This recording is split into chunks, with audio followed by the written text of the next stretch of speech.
我是韩国牙科医院的院长金英在。上一讲我讨论了充质体和天然牙之间的咬合差异，我提到了亚洲韧带的存在与否如何影响牙齿的弹性和移动。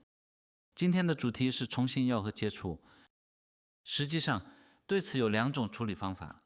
对于重新这一概念，视角的不同决定了两条探讨路径，一是将其界定为牙列的重行为，而是将其界定为下颌的重行为。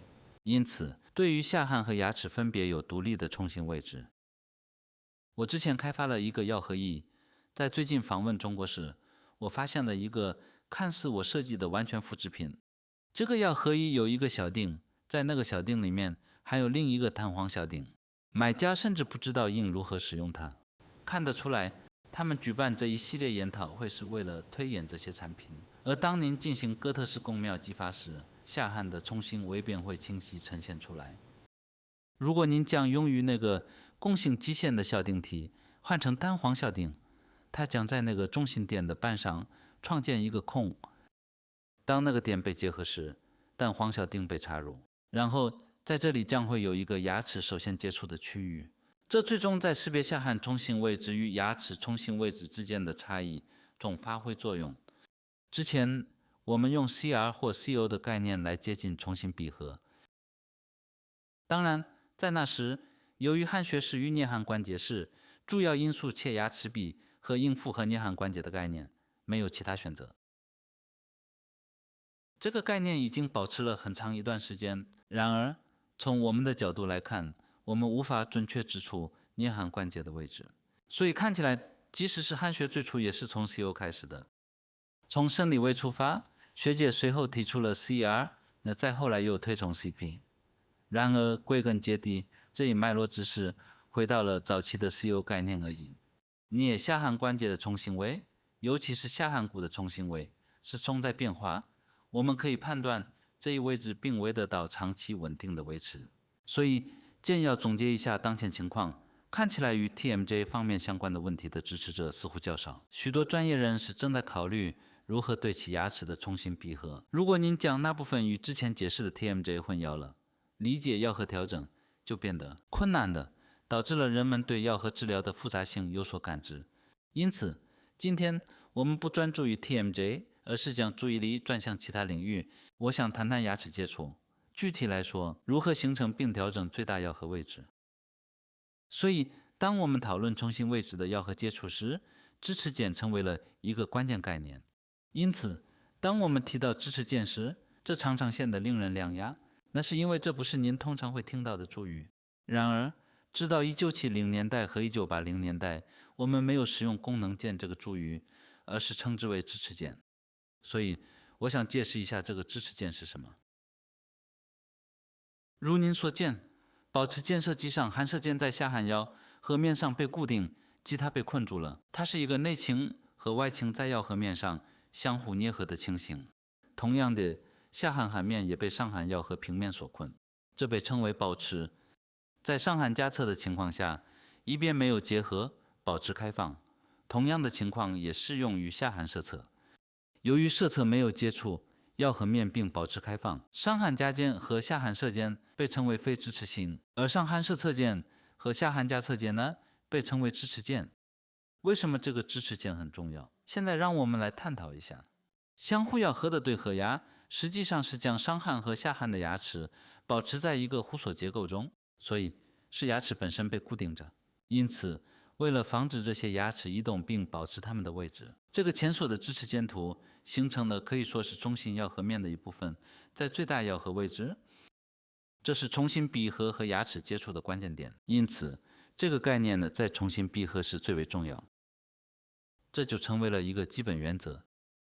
所以，随着牙齿的使用，它们会逐渐磨损。当然，当您观察咬合时，食物颗粒会卡在上下牙齿之间，所以在实际聚焦过程中，牙齿之间不会接触。然而，在晚上，无论是由于磨牙、咬紧，还是在吞咽过程中，牙齿继续接触。这是吞咽发生的时候。如果在这个过程中，牙齿彼此接触，它们会磨损。这种磨损模式导致支持键图的内外表面都接触到了，而非支持腱的内表面则只有接触。这是同样的情形，保持腱的内外表面呢都会接触。然而，对于非支持腱，只有内表面接触，导致许多情况下牙齿的 N 型形态变为 S 型。那么，为什么这很重要呢？由于齿牙腱的内外表面呢都在接触，随着时间的推移，您会看到，当下颌舌侧腱突出明显，上颌夹侧腱也突出明显时，支持腱呢就会像这样垂直坍塌。在检查中发现垂直齿唇腱小病出现点接触，因此，正如我稍后将提到的，像3点支撑、重新咬合接触在3点支撑状态的蛀余，或者通过表面接触或所谓的表面接触，实际上毫无意义、无法区分的情况，主要是因为在没有磨损的情况下，三角夹现象站着到底位。当磨损发生时，三角夹现象无法存在。因此，当我们考虑磨损的概念时，牙齿和夹体设备的形状对我们来说变得更加清晰。所以，今天有一位同事咨询了一个案例，患者上颌有假牙，下颌是天然牙。他询问如何处理这种情况。如您所知，我们需要实现完全平衡的咬合。然而，当磨损发生时，就无法保持支持腱了。那么，我们应该如何处理对面的牙齿呢？如果我们不根据这种磨损来对齐磨损表面，要达到重新合片新咬，喝酒会变得困难。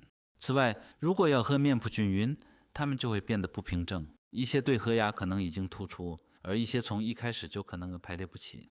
最终，我们需要在咬合平面内实现完全平衡的咬合。上次课程中，我提到，无论对面的牙齿是假牙、覆盖义齿，还是处理全口冲植体时，同样的原则适用。如果对方的牙齿以如此磨损的形态存在，这种磨损的形态必须被准确地反映出来。如果我们为对面的牙齿使用假牙，并保留下颌的天然牙齿原样，唯一的选项是通过对义齿的牙齿进行选择性磨削来调整对合牙齿。因此，这个概念至关重要。然而，我之前不是提到这些牙齿是互相咬合的，导致牙齿被固定住了吗？如果您考虑这些牙齿的根部，它们潜入在骨头里，因此这些牙齿的保持最终导致它们支撑下颌骨的情况。请看这里，我们可以将这些交互称为 A 点接触、B 点接触和 C 点接触。无论是集体还是个别，前牙并不参与这种冲植体的固定结构，因此它们无法固定下颌骨。如果它们接触，它们只会化开。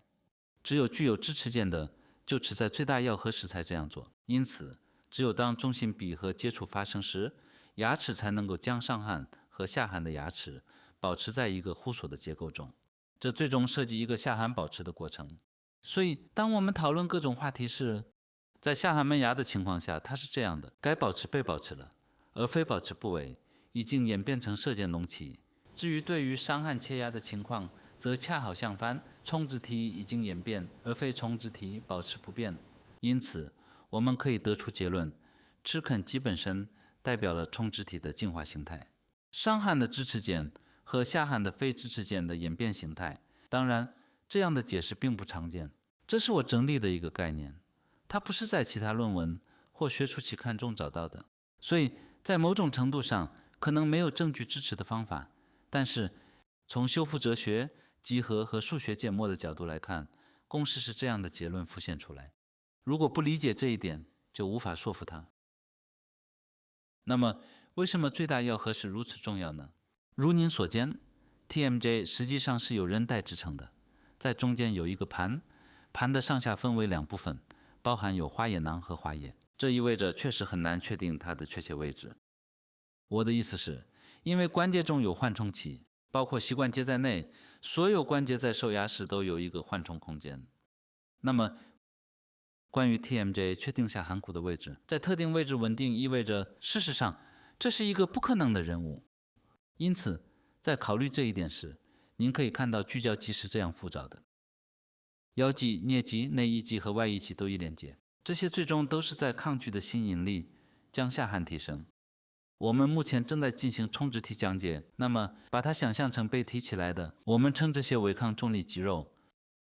因此，这些肌肉抵抗重力并保持下颌稳定，防止最终维持下颌骨的位置。颌骨的运动被描述为类似要拜的动作，因此在文献中常用悬吊下颌的一次。那么它在悬挂，就像我们做引体向上一样，我们描述下颌结构像是以类似的方式被悬挂着。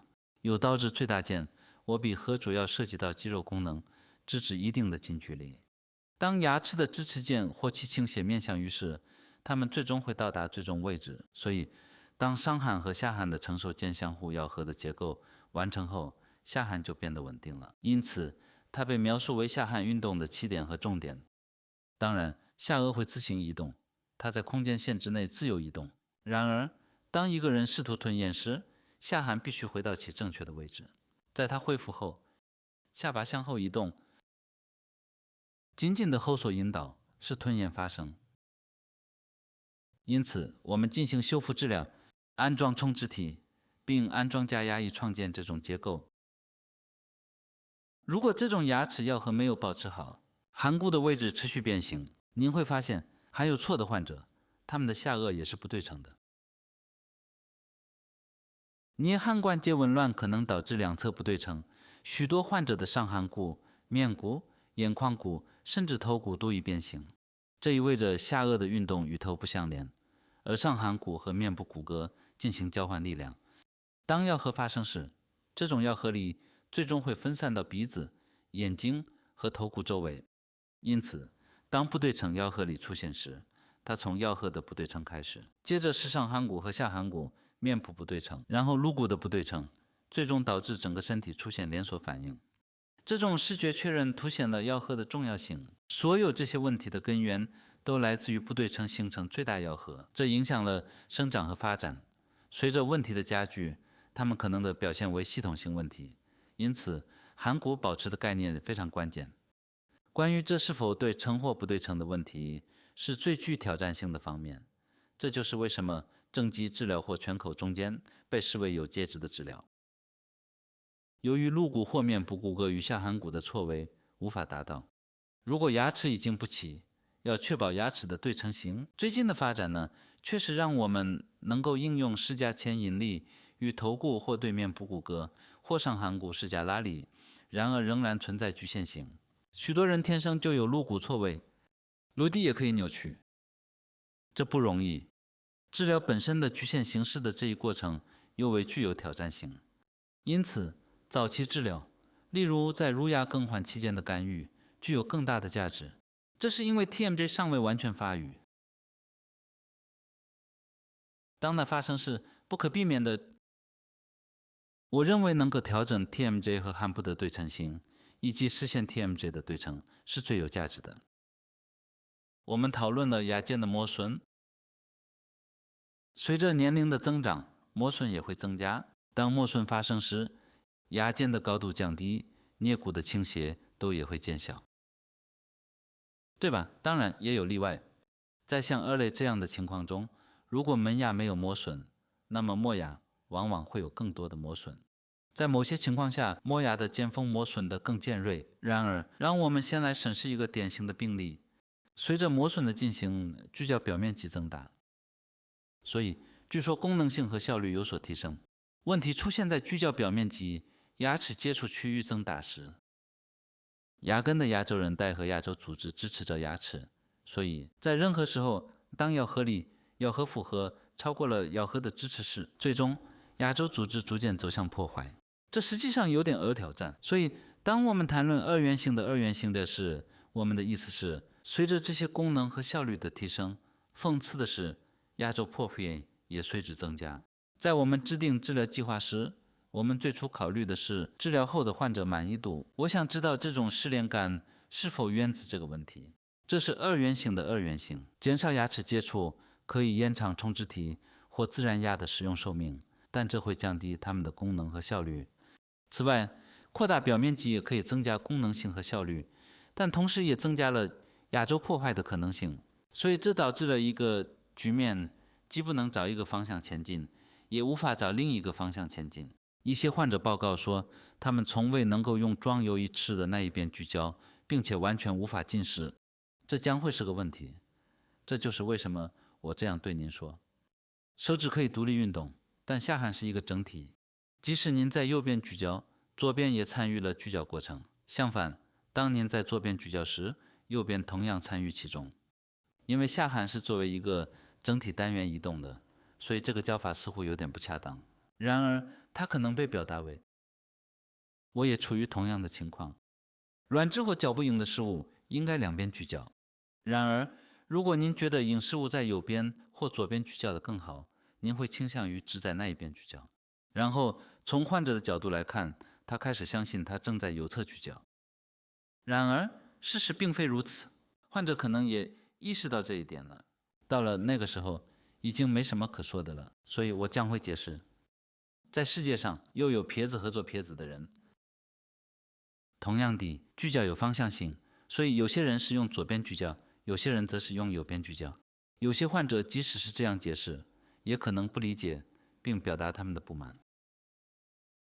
这并不容易解释。然而，当这导致磨损时，会出现更大的问题。正常的 Wilson 曲线看起来是这样的：加侧比摄侧略高。存在一种 Wilson 曲线的形态，随着磨损的进行，支持结构也变得磨损。在非咬合状态下，内侧表面会磨损，但在咬合状态下，磨损更具规律性，最终变成平坦的 Wilson 曲线。如果这样持续下去， Wilson 曲线将会变成像这样的反 Wilson 曲线。这种情况非常普遍。从这里开始的内容变得有些挑战性。垂直尺寸见效了，是吗？所以呢，最终的结果是下颌发生过度闭合，然后前牙接触了，所以有过度闭合，门牙处于接触状态。在往后引导指的是当支持键在向后移动时的咬合，舍弃食道音已经被消除，最终这将导致下颌向后移动。因此，许多患者发展出 TMD， 并前来医院就诊。在许多情况下，我们观察到垂直维度的丧失以及下颌骨向后缩退。我们经常进行设计正极的治疗，或者在正极后呢进行牙冠暗房。然而，令人亮讶的是，有相当多的人同意再做一次。这是因为一个人的疼痛程度会产生对治疗的渴望。比您可能预期的，有更多的患者对此表示赞同。所以，正如我之前提到的，这位尊敬的同事希望在上颌应用全口加牙，而下颌仍然保留着天然牙齿。既然您问是否有办法在不安壮观的情况下正确处理这个问题，我回应说，伤颌已持重的人找牙齿必须通过选择性磨削，准确对其下颌的磨好面。这是因为当下牙磨损时，要将它们与上方防治的正常形状的人工牙齿的咬和面对齐，在逻辑上是不可能的。上颚和下颚是互补的对称，一起就想要吃和剪草，结构相互咬合，这被称为支持键的咬合。当对颌牙齿像这样磨损，使得咬合面变平时，支持结构呢就无法正确形成。在这种情况下，很难想象将牙齿调整到它们正常的位置。所以，如果您认真雕塑人造牙齿，使其与对面牙齿的磨损面对齐并匹配，很可能重新闭合会非常准确。如果前牙区的伸腹和北挂都减少，最终前牙导音将调整为末牙导音了。这种方法可能是可行的，但它并不是标准方法。因此，我认为给下牙做冠也是一个好方法。保持睑弧索结构，这个助语在不同的文献中有着不同的称呼。所以从侧面看，既观察是状面式。当我们要核实，门牙通常首先接触，随着牙齿向与下颚滑动到位，使得磨牙随后能够接触。在回顾性体温是同样适用。如果它向后滑动，上颌磨牙的圆中面呢，将会接触到下颌磨牙的近中面呢，之后上颌磨牙的近中面呢，也会接触到。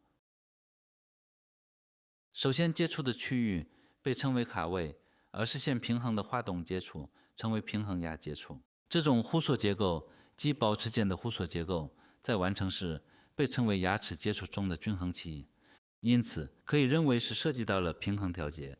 当牙齿的一侧线接触在滑动至对侧牙齿接触时，这样可以达到平衡并停止下颌的移动。因此，我们将第一个接触点称为直动器，由于滑动而随后接触的点称为均衡器。当横断面观察时，它是 A、B、C 接触。当您想这样想又要核时，在 A 点附近形成一个阻挡，使它能顺利向下滑动，那么我们可以将 B 接触点视为一个均衡器。牙齿具有3维结构，因此不能禁用，而未来简单解释。然而，在3维思考时，无论询问哪一侧，首先接触的部分被称为阻滞器。牙齿接触，阻止下巴滑动的叫做均衡器。如果您真切地思考为什么需要这样的理论，我相信，对于每个人来说，支持肩形成弧所结构的位置，成为了下颌运动的最终位置。他根本不知道，因为没有人向他解释过。然而，在审查讨论此时的研究论文和教科书时，实际上，您可以看出正在讨论同样的内容。我们必须确保支持肩的弧索对于下颌支持变得有效。上下颌支持间的弧索结构已形成，牙齿固定必须过渡到下颌固定。下颌保持被解释为下颌运动的最终目的地和起点，这就是我们所说的最大咬合。我相信这最终被称为重心咬合接触。我之所以如此详细地解释这一点，是因为大家都容易对此感到困惑。请记着保持间牙弧索的概念。为了揭示这一点，我们使用了许多图表和注语。阻尼器和均衡器，或者无论 TMJ 的状态如何，都在许多书籍和论文中有所描述。事实上，观察那些理解变得更加困难的案例，促使我更详细地解释了一些基本问题。所以在这种情况下，当下颌骨已经用卡口和平衡器稳定，但出现了平衡性过早接触时，就会发生这种情况。有些区域以这种方式首先接触，然后杠杆作用被启动，最终这会导致下颌骨的不稳定。这太复杂了，所以我将在下一讲中解释。有一部分专门讲解杠杆作用，那时我想进一步解释。最终，为了维持下颚，接触必须在大约4个点发生：磨牙和前弯牙，因此应该以放性接触4个地方。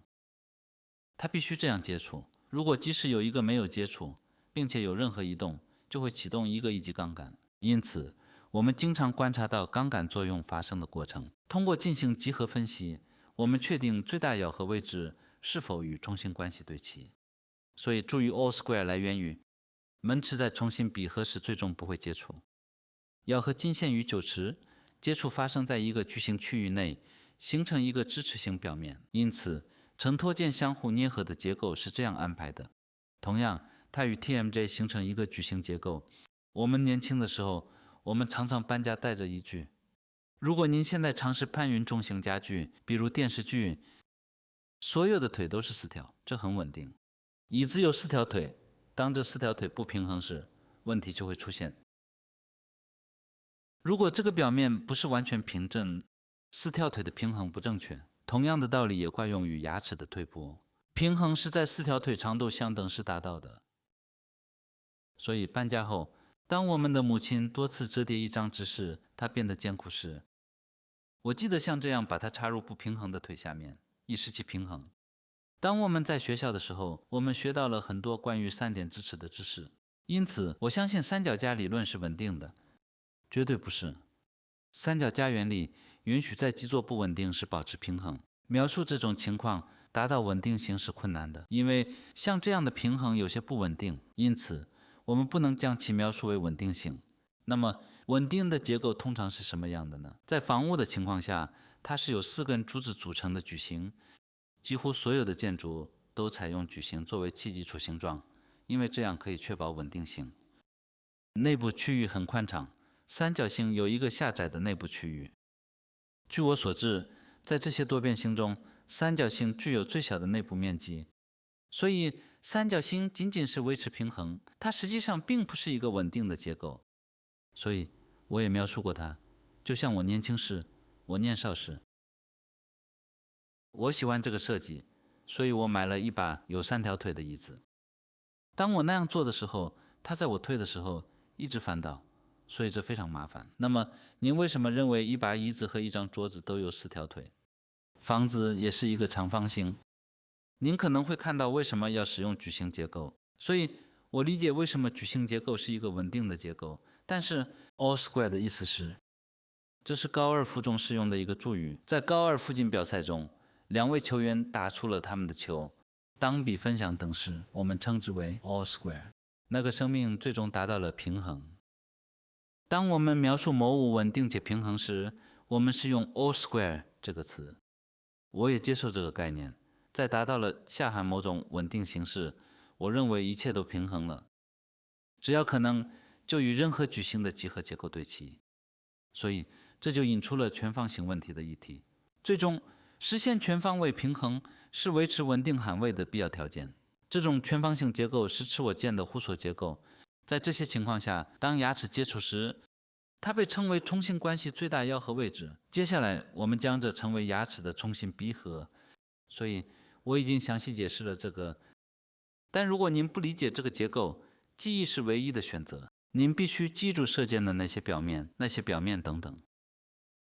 然而，在3类的情况下，情况正相反，这导致了翻焊，然后以绝对位置记忆的事物变得完全过时，必须重新学习。所以，您不断地记忆它，直到最终放弃。在我的例子中，实际上，在汉学中出现了如 myope、eliope、theope 等概念，看起来各种事情都是杂乱无章的记忆的。那个尖，那个表面，那边，那种表面，这就是我记忆它的方式。我反复阅读了至少10遍，我认为我已经记住了。我一直对要和调整非常感兴趣，有忘记，有记忆，这样的循环似乎重复了10多次。我一点都不记得了，所以那是不可取的。使用保持间作为参考，互锁结构形成的全方形牙齿接触，它被称为冲性牙齿接触或最大要和，这就成为了下颌的支持体，稳定下颌。也许我们可以考虑保护颞下颌关节区域的方法。当下颌一个从不规则方向移动时， TMJ 问题不可避免地会出现。如果磨损导致最大健牙状态导致 TMJ 问题，应该怎么办？这非常简单，在拔出所有牙齿后，确定了下颌骨的新位置，然后，当然，在有利的条件下，如胜利休息状态，在有道下颌骨处于有利条件后，下一步是将它与加压治疗、正极以及此类领域。当我们建立了新的最大健压啮合时，一切变得整齐有序，而且颞下颌关节也达到了平衡。最大咬合、TMJ 以及与牙齿相关的下颌骨支持的概念。当达到平衡时，那最终相当于 TMJ 治疗。接下来呢，我们讨论要和治疗，这涉及到正极学，这无可避免的让我们将其视为全口康复。所以在使用哥特宫门法记录下颌运动之后，根据那份记录，我们还控制垂直齿唇。接下来，在确定了下颌骨的3位位置之后，如果您用一个牙冠覆盖整个位置，一旦所有的牙科修复工作完成，或者从肢体完全植入后，我们便继续进行修复牙科学。全口康复就是这样的。而且，如果在那个位置放置了一副全口义齿，它就成为了全口义齿治疗。通过调整到那个位置，您实现了正极治疗。正极本身就是一种全口康复，所以牙齿移动了，这最终意味着下颌的位置发生了变化。所以，当我参加了一个特定的正极医生的研讨会时，我感到非常震亮。自那以后已经20多年了，所以这可能是有可能的。但是，他保持下颌骨的这个位置不变，而且他说呢，一个人可以按照他们的愿望通过正极移动牙齿。然而，有一种被称为拔牙正极的方法。当您拔出一颗牙齿时，请考虑这一点，颌骨的位置会发生变化。在牙齿移动的过程中，颌骨的位置不断变化。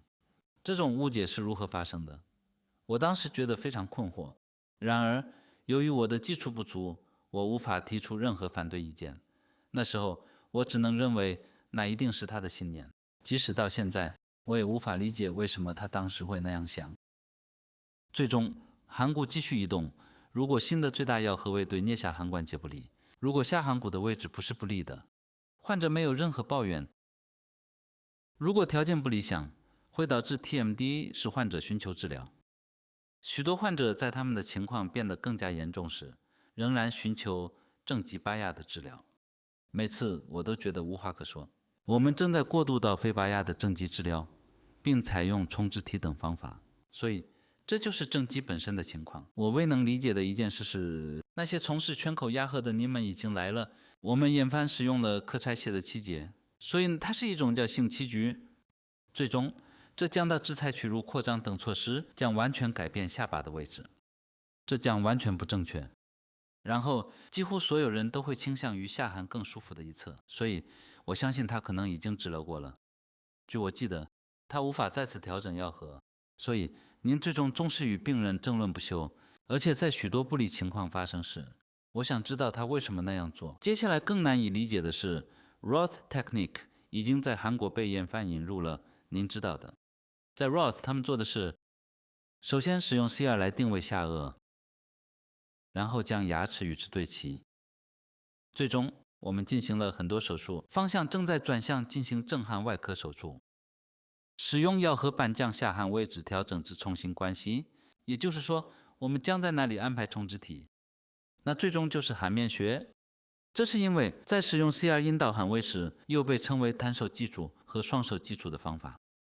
放松您的全身，躺下，用手引导下颌或坐下柄，引导它移右到 CR 之后，所有牙齿都被修整一挂影。然而，这一切都失败了，导致得出结论：颌面学无法在整个口腔中发挥作用。尽管倾向于不进行全口康复，但最终还是得出了一个结论。从我们的角度来看，这也很幽默。这是因为 CR 治的是 TMJ 最后放的位置，它被迫对齐，这并不十分合理。因此，在现实中，当患者的病例既非生理上也非功能上的出结论时，一些理论最终会消失。所以呢，事实上，颌学机器相关学术团体几乎1小时，现在对它缺乏信仰。它在书中被概述了，在大学里没有什么可以教的了，所以我们教授颌面学。所有会议都被取消了，一切都被取消了。提倡颌面学的人就像有令一样，因为他将颌学的权威置于学术研究之上。我们只讨论那些无形的事物。如果我们说的更加直接了，我也不理解来自奥地利的 Slavicek 的理论。Slavicek 认为每颗牙齿都有其独特的角度，这被称为同时性咬合，因为必须调整角度来达到正确的咬合。您如何对其每颗牙齿中存在的独特角度？我相信生理性和功能性的闭合可以以多种形式和从多个角度存在。然而，我不确定 Slavicek 为何做出那个判断。当然，可能是因为我不熟悉 Slavicek 的咬合顺序。无论如何，我在研究论文中所听到或看到的一切都是那样的，所以这有些令人遗憾。在结论中，无论情况如何，您必须始终做到全方位满足，这起照至关重要的作用。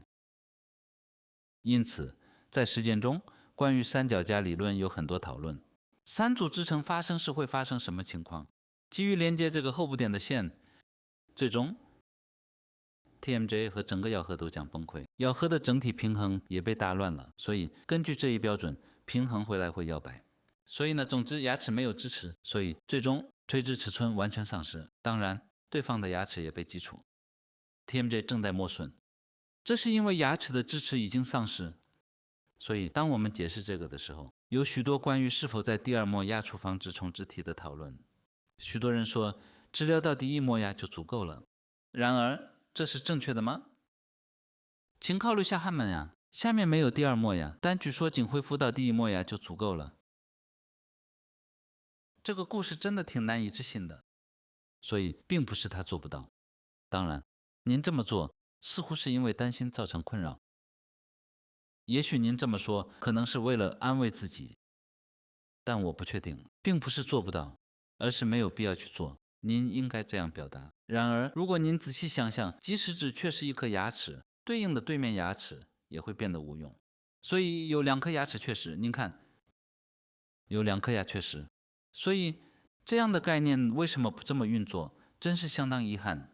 特别是缺失第二末牙，然后颞下颌关节将会受损。我见过很多像这样的病人，没有支持。在颞颌关节中最靠近的牙齿是第二磨牙。假设其中一颗第二磨牙确实，当然我们无法确定两者都确实是会发生什么，但是说只缺一个就不需要修复，这也是荒谬的。最近观察虫植体的是新情况，似乎有不少情况下虫植体仅充植到第一磨牙，因此它被称为缩短的牙弓。如果弓性结构较长，它成熟的负荷更大，所以建议时机更短。第二磨牙在颈中侧有偏直的充植了虫植体，因此我看到了很多这样的案例。通常第一磨牙也会受到影响。在第一和第二磨牙被拔出异清理后牙区域的情况下，这不可避免的会导致 TMJ 问题。所以所有正方形的表面积减小，所有 square 的病人都是健康的。设备空间充足，呼吸也有足够的空间，这是有益的。所以我不确定为什么会有这样的说法，但是如果有人声称第二磨牙是不必要的，它不需要修复，那么我们本应该早点拔出第二磨牙的。我不知道我们为什么还在试图保留它们。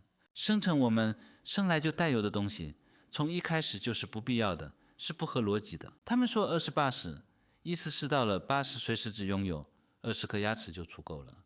必要性和充分性的概念是存在的，它在某种程度上可能满足巨教的需要，只是他们无法表达这已经足够了。所以这似乎是一个略有不同的问题，但是无论如何，最大要和位置都是围绕中性关系为中心的，这意味着中性关系中的牙齿接触应该是全方位的，那一定是下颌支持，只有这样 TMD 或颌部变形不会发生。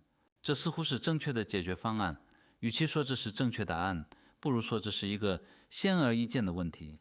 谈论一个正确答案其实挺有趣的，事实上这是非常明显的。当然这是必须接受的，但仍有人继续寻求技术上的捷径。有些人可能会用他们的话来炫耀自己的知识，但在我看来并非如此。您绝不能那样做。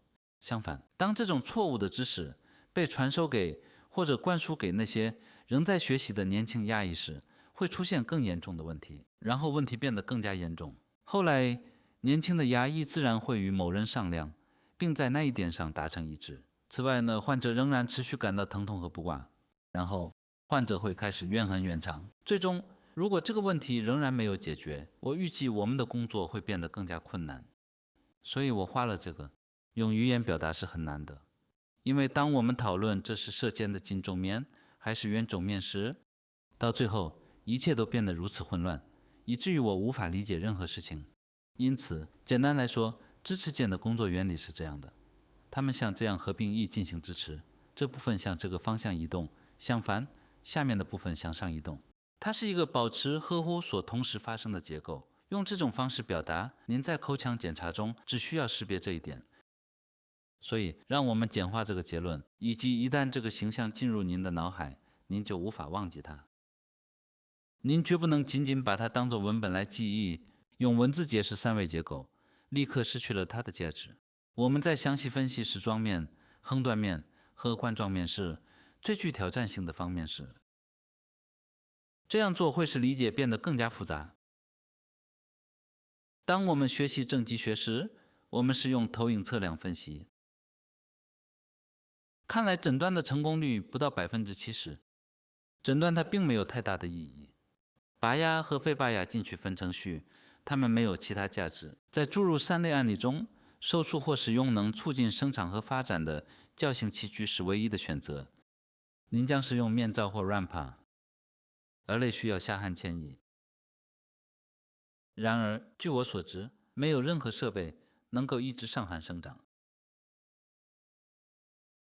尽管有方法去除下颌骨以有道生长，抑制下颌骨的生长是具有挑战性的。面部面具或 rampa 用来向前拉动上颌，促进生长和发展。下颌骨没有抑制其生长的方法，所以这有点讽刺。但在活跃生长期促进生长是可以理解的。过度生长需要抑制生长，但没有方法可以做到这一点。之前被称为海兜，我们经常使用一些推动下颌的设备，比如头带。据我所听，似乎日本还有一些人在使用它。然而，论文的结论如下：生长方向发生变化。据说没有办法一直生长，使用该设备推动下颌导致了向下的生长。使用下颌背的人，要么出现了开口咬合，要么在气颞颌关节上有过度磨损，或者已经发展出 TMD 问题。由此得出结论，下颌背不适合使用。因此，剩下的选择要么是面着，要么是类似 Rampa 的东西，这些带有太难佩戴的缺点。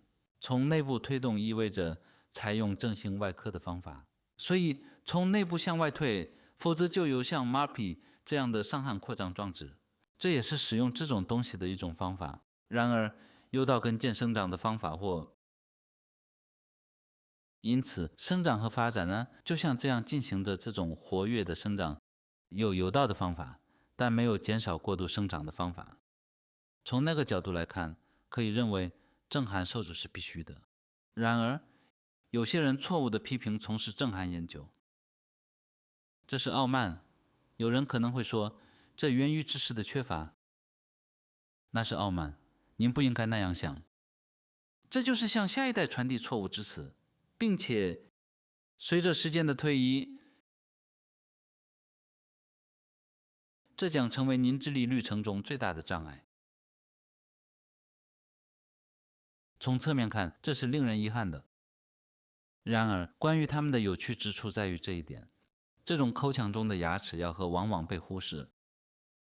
我不太清楚，也有人说没必要知道，甚至连提都不提。无论您是移动了下颌，刺激了生长，还是抑制了生长，无论已经做了什么，我们必须保持颚部的健康，就像上颌和下颌的位置被确定一样。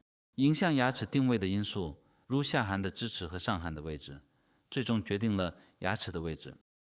如果牙齿在这种互锁结构中不能紧密结合，那种治疗是不可持续的。我可以向您保证。为什么？因为这是一个数学模型，这不是一项经验研究，它只是简单的数学构建。这与几何学有关，类似于建筑学，而土木工程也遵循相同的原理。接下来对骨头施加力量，这最终意味着，当我们刺激承受的骨骼改变其位置时，我们确实在施加力量。那么现在是 RP 吗？快速上颚扩张目前变得非常流行。我扩大了上颌骨，下颌骨怎么能被打开？上颌已经完全塌陷了，弓形不匹配进一步增加。当然了，下颌骨也必须扩张。然而，人们认为下颌不会扩张，讨论仅限于上颌设备，因此它最终成为半吊子之时，很遗憾也令人不舒服地听到。当然，他们也进行了眼翻的研究。虽然这似乎是关于传播一个人知识的讨论，对牙齿咬合不了解会导致稳定性降低。所有生成的效果确实存在，正在讨论的设备和治疗都是有效的，但是考虑这样一个概念，即下颌的位置或者下颌的位置是如何通过与牙齿的接触来维持的，都是放的。我相信我们可以实现更好、更有价值的治疗效果。由于这张图可能比较复杂，我这样分解了。这就是发生的事情。下颌支持以蓝色表示，而上颌支持则以红色标记。在实际进行咬合印象时，无法将上颌和下颌分开。当然，还有一种方法，就是让上颌和下颌用的咬合纸的颜色不同。上颌骨可以用蓝色标记，下颌骨用红色标记，或者像这样用不同颜色标记。然而，它们在我看来是相同的。这是因为我们需要确定哪一个是重置体。为了区分它们，我已经用不同的颜色表示了下颌支持和上颌支持，就像这样。在咬合纸上做这个是不可能的，因此这将被视为下颌重置体固定。如果您看一下，千万压里有一个，就齿里有3个，每个3个，总共多少个？又是4个。道歉，6、8，然后就10、11、12、13、14，总共是14个。上颌骨骼有2颗磨牙，每个千万牙上颌膈有1颗，因此我们已经开始理解重置体了。因此，在全方形排列中实现最大的肩卧弧前时，最终上颌重置体必须弧，所以保持稳定。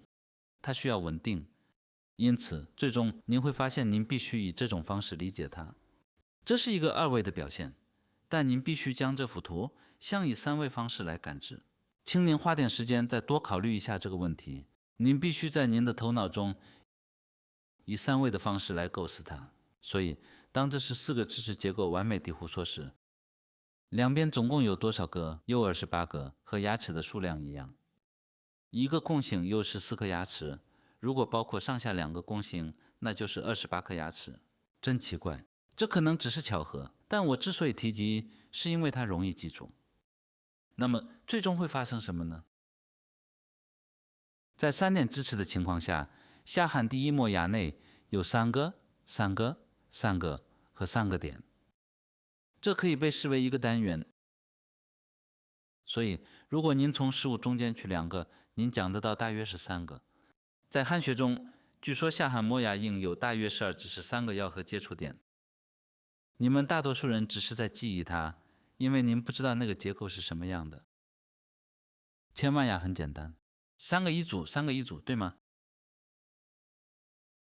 所以，如果您有点了解这个结构，它更明显。记住所有这些注语和分类是不可能的。在检查口腔时，您可以看到支持间构成了一个弧索结构，使其引出这样的形状。当那幅图像浮现在您的脑海中，这应该可以了。即使背了这么多，我们还是没有得出结论。我从学生时代起就记了很多东西，回顾过去，似乎几乎什么都没剩下了。我目前正在学习语言，就像学习语言时一样，记忆是必不可少的。如果您不习惯说话，您将无法连贯地表达您的想法，它应该自然地呈现出来，就像您想说的那样，到达那个阶段。然而，4级硬背似乎不是一个好方法。理解、继续倾听并以这种方式发言似乎更好。它是一样的。为了管理咬合，您必须经常独自观察和理解病例，反复进行想象一样成习惯。没有其他方法可以超越这一点了。我也总是那样做。我将以这种方式更改图像。如果由于咬合接触造成磨损，因此组合实现了，并且在下颌磨牙上标记了3个或2个支持点。当我们还在学校的时候，我们学到应该标记大约是3个点，但正如您在图片中看到的，只标了3个，而且它们看起来聚在一起，像是2个。这里看起来一样。当它们聚集在一起时，也可以显现为一个实体。在这个方向上有一个可能是可行的。与我们在学校学到的不同，如果只标记了大约2个区域，您可能会开始怀疑自己是不是做错了什么。我做了那个。然而，以这种方式查看图像，这种接触点涉及3个表面的汇聚，同时也存在一个单一的夹面、摄面，随后是近中面、和圆中面的重叠，然后形成一个冲支体。在某些方面，磨损会发生。当然，如果没有磨损，保持力可能会更强，但仍然有保持结构存在。从这个角度来看，它很容易理解。然而，如果没有理解这个概念，可能会导致头痛。我之所以提到这个，是因为我希望您能进一步考虑它，所以如果您能对此多加留意，我将不胜感激。当将其视为咬合调整表面时，有时候咬合会像这样偏心错位，然后这些冲支体组合在一起，看起来像1个或2个实体。不用担心如何处理这个问题。考虑到我们迄今为止的想法，您必须达到一种状态，能够根据那个标准自己识别出来。认识论表明，所见之物容易学习，不学习、不观察、不了解，事情难以学会。4级硬背和机械学习注语并不有助于形象化。如果您无法想象它，您就无法记住它。有些人还讨论体操运动员。如果您能在心中想象跳跃和旋转等动作，您也可以在现实中执行它们。如果您无法在脑海中想象这种移动，他们说仅凭练习是不够的。Kim Yuna 曾在采访中提到，他有很好的想象力，这在一部纪录片中也被提到过。这是一部讨论前田真阳和 Kim Yuna 之间竞争关系的纪录片。所以看来，日本体操运动员首先使用他们的想象力，然后继续进行他们的训练。它在您的脑海中变得可视化，像我们一样，通过检查口腔病进行可视化，以及随着 AI 程序的学习、数据的积累，最终使我们能够一目了然地理解原来是这样。一旦模式被组织起来，我相信您会迅速理解该选择那个方向。所以，最终提供修复性治疗归结为这一点。如果一个充质体被防治单位与其他部分接触，病人会很快察觉到。所以，正如我一直说的，这变成了戏剧，而不是魔咒。患者清楚地知道什么地方没有被轰碰。有些人坚持认为一切都好，因为他们不想再做一次。因为如果出现下颚前凸，必须进行矫正。为了避免这种情况，我们常常坚持对患者进行某些程序。如果很明显他没有接触，患者会承认吗？从病人的角度来看，他们不可避免地会认为主人因为别有用心而对待他们不佳。有更糟糕的情况，如果病人说他们够不到后面的牙齿，一些医生会磨掉这些后牙。看来您认为，如果像硬的磨削下去，它会适合，然后前面会被抬高，这也需要磨平，这也被磨平了。最终，以便变成了下颚突出并完全接触。如果对面也磨平了，两边最终都成为下颚突出。当您持续磨合时，前牙将会接触。前置中位具有风险，因此大多数情况下不会采用。当下含向后移动时，它常常导致前牙过早，这可能会给患者带来重大的担忧。患者无法入睡，处于相当大的痛苦中。随着下颌推锁 ，TMJ 也变得疼痛。此外，由于姿势崩塌，也会引起肩膀和下背部疼痛。因此，有些人在来这里之前会在全身进行拔罐治疗。我见过一些病人，由于严重的困难，在短短1个月内就减掉了5公斤。我也见过许多患者，他们的精神状态变得非常不稳定，无法入睡。因此，药核不应该那样进行。即使您进行了背面切削，也必须完成3点支撑。我们减小了面积，我们必须确保患者没有察觉。事实上，他的聚焦能力会略有下降。然而，我们明白孩子受到了影响。为了避免任何不适感，又必要创建一个下颌前凸。如果我们完全剖析了这个，您已经知道了，所以我无需再提。非常复杂的人物被无休止的重复，您不应该那样做。所以这个问题已经足够复杂，但看来东方医学的医生过去一直，并且现在仍然在治疗 TMD 方面有着显著的参与。当在口中防止甲板丙药下时，药核会被干扰。在传统的韩国诊所中，使用 MyoBrace 方法，包括在口中放置一个活小块进行药核。因此，当药核变得困难时，大多数 TMJ 状况会有所改善。在我的经验中，含有关节疼痛的患者在接受 Twin Block 治疗后迅速改善。通过防止聚焦，它减轻了关节的压力。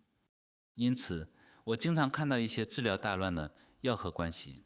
然而，由于传统含义不是压抑，它无法调整药核。相反，它采用了一种明智的方法。这是因为我们首先治了 TMJ， 然后将病人送去看牙医进行正畸治疗。由于传统的韩国医生不能负责一个病人的药核治疗资质完成，当您将病人推荐到牙科诊所进行正畸治疗时，往往该诊所不了解情况。因此，不了解韩国传统医学医生最终会导致与患者关系改善的循环失败。因此 MyoBrace 在中国也被广泛使用。所以看起来，传统韩国医学从业者已经了解了这一点，并将其作为所谓的末能药来使用。看来我们正在以那种方式接近 TMJ 治疗。如果药核受到干扰，关节不会疼痛。关节可能不疼痛，但我们仍然需要调整注入牙齿最大咬合在其新位置的事情，确保一切对齐等等。如果出现杠杆作用，它会再次引起疼痛。了解杠杆作用对关节压力的影响，将极大地有助于您在药核治疗中的应用。既然这是关于充质体药核的讲座，我们来更深入地探讨一下充质体药核的话题。在磨牙的情况下，牙齿的旋转中心位于分叉处。然而，这些充质体都位于颌基侧，因此当过在发生时，压草剂固是最先吸收的。一旦开始恶化，它将继续下降，导致骨损失向跟减方向进展。这张图片呢，展示了一个置于估计顶部的冲质体。我们将冲质体置于估计下的一个原因是，正如您所见，这时的钢杆臂变长了。当时加一支的力是，钢杆臂越远，力就分散的越多，将冲质体置于估计下更为有利。所以呢，我一直在说呢，估计下比估计平更好。看起来，因为这是一项技术挑战性很强的技能，所以导演们很难立即掌握它，这使得它感觉更加困难。好好想想会是件好事，这是直接的。您看，因此，如果我们减少咬合面，施加的力就会减少；如果咬合面增大，钢杆作用和钢杆臂就会增强。它可以被认为是一个略为不利的情况。您需要使用一个较粗的冲质体，随着冲质体变得更薄，翻杠杆效应会变得更严重。我相信这是冲质体不持久的原因之一。您冲质它们太细了，大多数超过5毫米的冲质体不会被防止。然而，5毫米对于臼齿来说太小了，这被称为了缩短的压弓，导致频繁的重大的张力。我们继续把出柄冲至第一和第二磨牙，不断尝试减少表面积。我相信那种方法无法充分解决问题，这将有益于对如何解决这个问题多加思考。虽然很难安置一个与天然牙齿完全相同大小的冲质体，但我认为植入一个大小相近的冲质体，以确保正确恢复是至关重要的。在稍有不同的方面，我反对使用角度基台，这是因为防止冲质体时，它们必须始终被放置在最佳位置。使用一个角度的冲质体会对冲质体连接造成重大的超负荷，失败率很高。因此，当我们观察长期使用的冲质体时，我们可以看到那些放置在良好位置和正确方向的冲质体往往更持久。冲质体冲质得更深的话，通常能维持更久。我没有做什么特别的事情。此外，由于基态连接问题的严重性，建议尽可能使用不允许微动的基态连接。接下来，我们必须使用平台转换。平台转换设计对我们至关重要，这很重要。然而，我认为更重要的首要因素是如何将冲质体深度放置在一个良好的位置和方向。请仔细考虑这一点，并专注于咬合释放之冲质体。正确的焊掉整对冲质体的长期使用寿命至关重要。此外呢，使用大尺寸的冲质体也很重要，这确实非常重要。然而，它却被极大的忽视了。临床上，如果一个人只追求舒适，即使医齿没有完全合身，这也是可以接受的。病人并不知情，这是这种性质的一个概念。看来您经常讨论这个概念，当然，病人必须知道。我所有的病人都已经知道这一点，因此通过精确安装他们的假体，他们就不去其他牙科诊所了。我已经在同一个社区执业31年了，因此我仍然在看诊那些30年前呢就来找我的病人。当然，由于过去了30年，一些患者因年龄原因无法前来。我曾经搬迁过我的牙科诊所，但是之前的病人仍然来找我，除非有特别的问题，否则他们会持续前来。这是因为老款冲质体需要持续的维护。我是我国第一代冲质治疗专家，在 Brainmark 刚进入韩国时就开始从事冲质治疗，从 Brainmark 发展到 Nobel Biocare。从那时期开始使用以来，有相当多的非常久的冲质体，Zimmer也是，甚至更早的有 Paragon。无论如何，我已经防止了相当数量的冲质体。如果后来出现并发症，患者会回来的。最终，无论冲质体的类型如何，那些被放置在一个良好的位置的冲质体，挂档的对齐和排列整齐的咬合已经得到很好的维持。在过去，不允许使用宽冲质体。最终，我们如何在咬合下进行管理似乎很重要。这就是我所认为的。在那时，这个概念被组织成这样一种方式。在治疗下颌骨时，我们不懂上颌牙，继续进行下颌加压的处理，这似乎导致了加侧咬合。这仍然有效。例如对于后牙弹管或是桥梁，如果支持不足切虫肢体较小，我们将消除 C 接触，由 AAB 和 C 虫接触。无法消除保持接触，如果保持接触被消除，牙齿将会移动。不仅如此，下颌也会移动，所以我们不能消除支持接触。自从我做下颌虫肢体加压以来，说我们无法消除的吃握接触，意味着加侧保持键应与对方的咬合面接和耳舌侧不拘有固定性，意味着如果我们减少了在这一侧的咬合略有变化，患者可能甚至都没察觉。也有相反的例子，在一个困难的案例中，例如舌侧有一个果藻接触，当飞齿牙侧有果藻接触时，支持体没有结合，并且牙齿会移动。然后病人抱怨牙齿敏感并且感觉化呢，他们说他们居教时下颚会移动，这就是我们说无法固定时的意思。由于无法进行下颌固定，这就是我们使用那个表达的原因。所以这是一个需要一些思考的案例，但在过去使用的不仅仅是冲肢体，我们还为第二前腕牙和第二腕牙做了许多桥梁。当第一磨牙确实是，在这种情况下，桥梁似乎非常有用。当第二前腕牙和第二磨牙确实是，加侧比可以持续超过20年甚至30年。患者其实并不真正理解治疗的方面，所以他们甚至来感谢我，因为他们觉得我的技术很好。这就是我当时使用的方法，应该减少一些东西，所以我们所见的咬合面。然而加侧牙瓣不应该被减少，因为支持键的原因无法完成这一操作。如果您减少舌侧，您最终将消除 C 接触，它以非骨齿的形式消失。这就是简单逻辑的开始。但是由于那种治疗持续时间很长，病人相信我很有技术。然而与其说我天生就有这项技能，不如说我是有效地利用了这个概念，通过减少咬合面并降低咬合高度，看起来这最终导致冲肢体更加持久。上颌冲肢体相对简单，在防治上颌冲肢体时，您不能减少舌侧的支持，所以您减少了加侧，我们称之为舌侧闭合，以及这种加化咬合，仅此而已，没有其他原因。所以他的做法是只有舌侧或者只有加侧接触。最初从我所理解的，舌侧化封闭是在东欧或俄罗斯开发，作为一种加压的方法。然后他被带到了日本，在那里人造牙齿被设置在加侧，一边没有接触到，只有舌侧接触到，这并未导致有效的聚焦。这就是为什么也会有刀片冲肢体和像螺丝刀之类的东西附加上去。他们创造了如此重要的设备来解决机械性聚焦问题。最初加压的舌侧闭合在业内讨论甚多，它指的是我刚才提到的内容。通过防止加侧接触而仅允许舌侧接触，更容易实现完全平衡的咬合。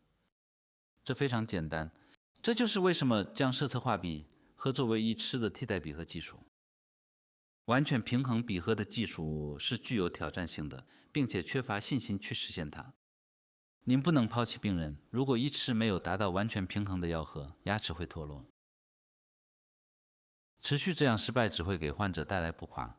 所以当考虑采取什么措施时，避免在加侧肺支持面接触，可以简化这个过程。因此当做上下牙全口加压时，您可以使用这种方法，仅允许支持区域接触，通过减少咬合面，这将变得简单明了。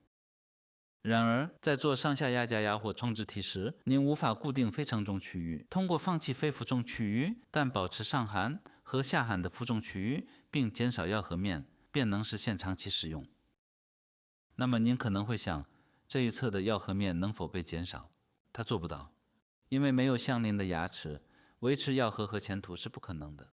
然后就会出现咬到舌头或脸颊的问题。大约20年前，当我去另一个地区参加研讨会时，有位参加研讨会的人来找我，他说他有一个年长的病人，佩戴部分已吃并抱怨舌头疼痛，并不是舌头被咬了。在尝试了一切方法都没有成功之后，他甚至将病人转接到一所大学医院，在那里他们挂出了神经，他们挂上了下颌神经和下牙槽神经。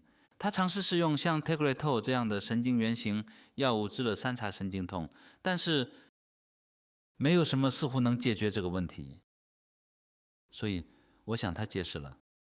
我提到，如果药和面没有对齐，或者由上颌前压覆盖过度，舌头会被咬到，面颊也可能被咬到。然后当您让他要合时，舌的侧边与药和面对齐，但如果一侧下垂，如果要和面的一侧下垂会发生什么？最终舌头被咬上，脸颊被刮伤，或者舌头被刮伤。有很多这样的患者，所以我建议调整药和平面。我接到一个电话，表达了巨大的感激。大约10年前，一位退出合伙的同事也遇到了一个类似的案例，而我建议他检查过神病，调整药和面的位置。他也用那种方法解决了问题。因此，在药和时间效药和面似乎用词简单，但实际上涉及许多复杂情况。在这张照片中，您可以看到外观保持不变，但是前凸增加了。同样，上颌的牙齿前凸也增大了，在这边牙齿的横向错位也增加了。如果您保持类似的牙齿要合并，增加冲肢体的使用，稍微过凸，您可以防止非脂有污接触。从患者的角度看，由于聚焦功能的已保持，且达到了颌间闭合，他们感觉这是令人满意的。我认为我用这个方法解决了很多案例。现在仍然是一样的，当对方的牙齿下降时，制作假体变得非常复杂，各种问题就是这样出现的。所以我通常劝说病人要么为假牙修剪牙齿，要么考虑像下牙那样的冲肢体。从病人的角度来看，他们住院不做这个手术，所以我会解释可能出现的问题，并说服他们。然后患者在使用临时冲肢体时会感到不爽，然后他们将同意治疗对面的牙齿。对我来说，作为医生，重要的是不强迫治疗，而是说服患者，因为患者也会体验到临时冲肢体的问题是什么，这时的问题更容易解决。我仍然遵循这种方法。如果您无法在心中想象它，您就无法想象它。在那种情况下，您别无选择，只能记住加花要合，设花要合，如何减少压态，您别无选择，只能记住。事实上，减少桌子也有问题。如果临近牙齿的压态较高，而新重置的压态较窄，患者将很快感觉到。所以，我认为减少桌子也是个问题。无论如何，要从多个角度审视这个情况。您应确保正确的咬合。所以，这是一张似乎依据颌面学创建的图表，在汉学中提供了类似的图表，它只显示了理想状态。然而，这样理想的情况并不常见。在这张图片中，前面的棕色是牙齿前凸，二类导致更明显的低暴天，这是一个轻微的二类。一类有大约2毫米的牙齿咬合深度。当咬合过深是正常的，它以见我到边缘肌的方式排列。保持时，当咬合加深时，下颌就会像这样稍微向后退，因此它变成尖锋到边缘肌。剑突对我，尖锋到边缘肌，剑突对合至我垢，这就是颌学认为的正常咬合。因为它被定义为当剑牙侵入边缘肌之间时，会发生食物嵌塞，即所谓的暴跌剑牙。牙科学做出了这个判断，但那没有意义。高加索人常有2类牙颌，所以这种情况是自然发生的。他们也不吃硬的食物，因此这种情况就发展了。尖锋到边缘即在韩国任何有症寒疾性的人中出现。现在让我们考虑，如果对侧是这样做的，那么接下来会发生什么呢？如果在这里防治了依附假体，如果这边时间我对接，另一边时间对边缘肌，发生的情况是这边的尖尖容易滑进牙齿之间，下侧也是如此。下颌骨也有一个结构，可以让运动更加顺畅。在这一边尖锋相互咬合，因此过了一段时间，尖锋相互咬合并磨损。在这种情况下，尖锋可能会变得更尖锐。无论如何，虽然这一侧没有尖锋干涉，那一边的尖锋呢却产生了干涉，这导致了问题。因此，我不认为这是理想的。当时我信仰并记住了汉学所讲到的中心位置牙齿接触。回顾过去，颌骨的位置就是这样变化的。这是一个非常简单的问题，但我没有考虑到颌骨的位置，试图盲目地记住它。回顾过去，似乎确实如此，所以我认为那有些不准确。最终，支持键的位置至关重要。我已经解释了到目前为止如何实现咬合。在第二类情况下，上颌支持键完全在键。我关系中鼻颌，这张照片代表二类，而这张图表是作为三类创建的。当场是将其作为第三类时，会发生泛腭咬合，最终似乎以这种方式咬合。最后，我们创建了一个非常严重的二类。当二类情况变得非常严重时，它会变为重形关系中的最大咬合。最终，这取决于颌骨的位置。牙齿的形状和大小是基本组成部分，这是调整一挂印弓形结构的。接下来要考虑的是上颌弓和下颌弓的尺寸比例。如果它小，它会向后移动；相反，如果下颌骨较大，它会以这种方式向前移动。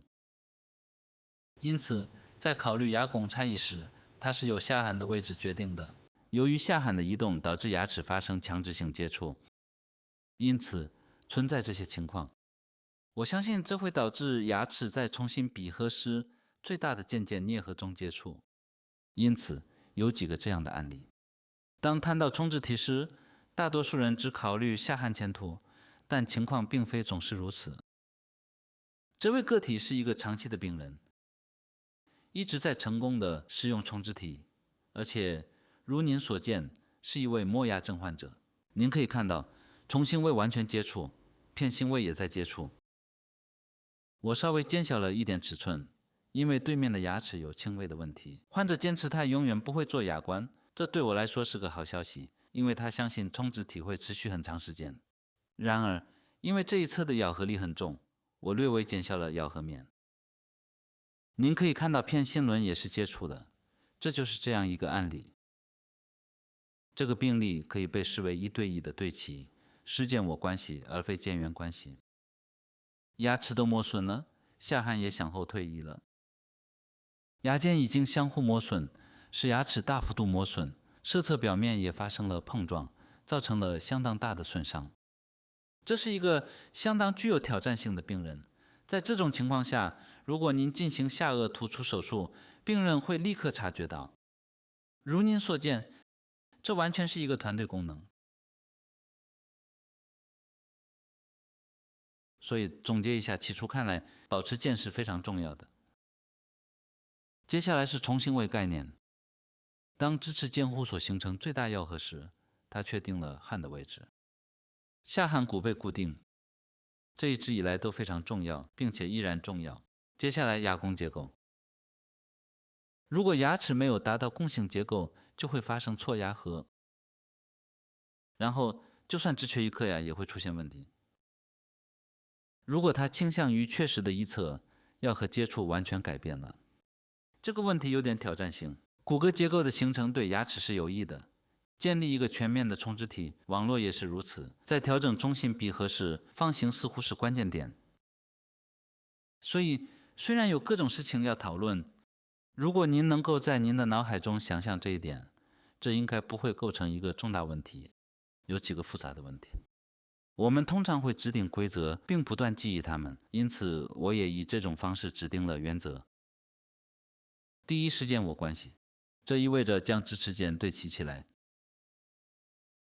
用简单的话来说，就是说支持键与互所结构对齐。前牙具有倾斜的结构，因此无法进行咬合互所。您只需要对齐前弯牙和臼齿，如果咬合面能均匀，对齐就最理想了。下一步，我将在未来解释 Speed 曲线、Wilson 曲线和 Mobius 曲线的概念。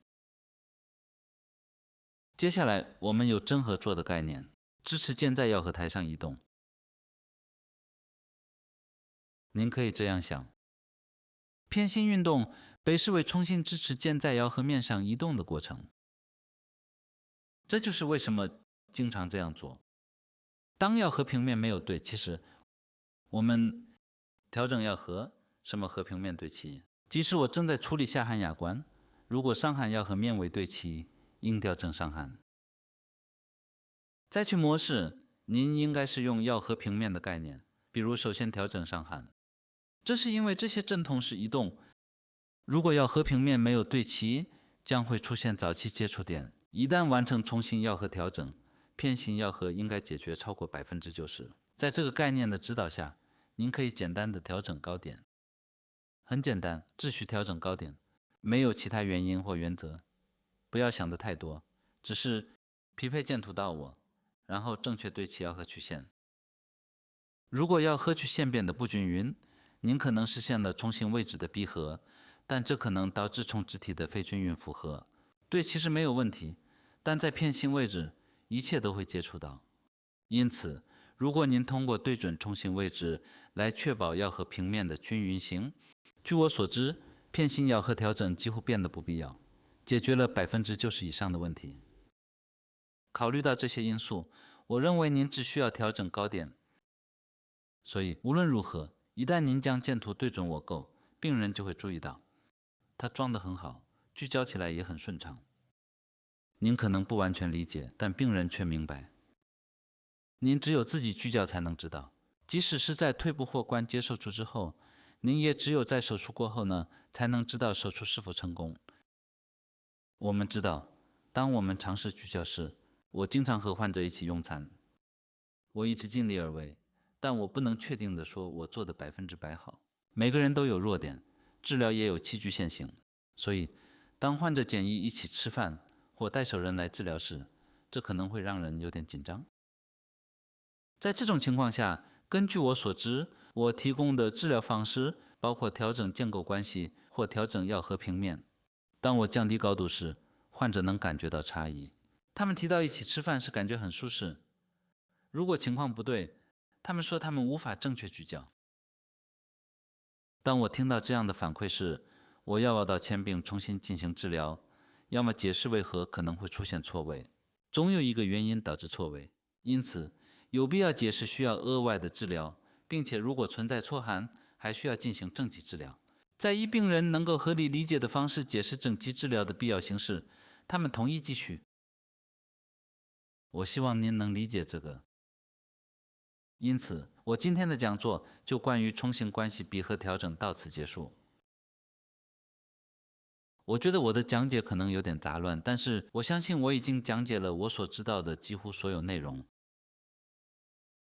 随着我的书籍讲发布，我希望在将来有机会更详细的讨论咬合调整。